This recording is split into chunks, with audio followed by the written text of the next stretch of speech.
Всіх вітаю! Я стою перед туманнай камерай. Туманная камера – гэта такая фізічная прылада, якая можа ўжо візуалізаваць радыеактыўнае выпраменьванне. А калі мы дакладней кажам, то гэта розныя віды часціц. Напрыклад, касмічнае выпраменьванне – гэта мюоны, ці гэта электроны, пазітроны, іх антычасціцы, і альфа-часціцы – гэта ядра атама гелія. Калі ласка, паглядзіце яшчэ раз. Гэтыя ўсе часціцы маюць розныя шляхі. У номер 8 «Зінапамылка» я распавяду, як зрабіць уласную камеру мглову, камеру туманную, камеру Вільсона, як яна яшчэ называецца.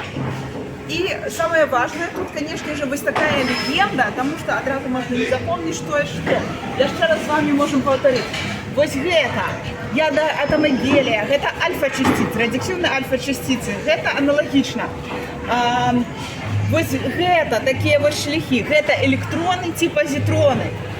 Калі шляхі больш прямыя, але падобныя на лініі, то гэта протоны. А больш тонкія часціцы, гэта хутчэй за ўсё мюоны, касмічнае выпраменьванне. Прамінаванне выпраменьвання, яно ідзе ад нас як з зямлі, так і з космасу. З зямлі гэта вельмі часта радыеактыўны газ радон, а з космасу гэта вынік распаду розных часціц пасля, напрыклад, выбуху вялікай звышновай зоркі.